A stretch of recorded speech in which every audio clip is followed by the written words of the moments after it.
এই কোরআন হাদিস থেকে ঈমান আর আমল বের করার ক্ষমতা কিন্তু সকল আলিমের না। সমস্ত আলিমে পারবে না। এর জন্য বিশেষজ্ঞ লাগবে, বিশাল বড় পাণ্ডিত্য থাকা দরকার। এর জন্য এই আমলের ভিতরে সকলেই সিদ্ধান্ত নিতে পারবে না। ঈমানটাও বের করে চূড়ান্ত পর্যায়ে নিখুঁত ভাবে বুঝতে কেউ পারবে না।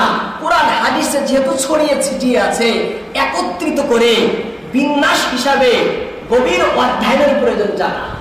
এর জন্য আমলের জন্য ইমাম আবু হানিফা রাহিমাহুল্লাহ চিন্তা করলেন যে মানুষ তো বিভ্রান্তে পড়ে যাবে, কি করা যায়।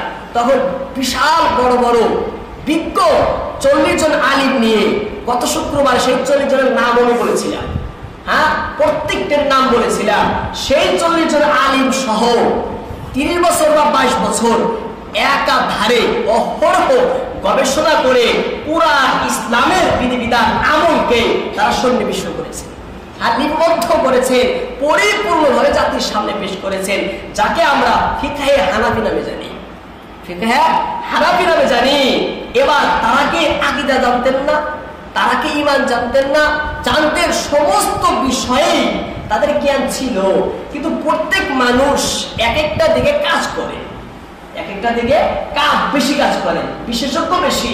ঠিক এইভাবে তারা বেশি কাজ করছে আমলের মধ্যে।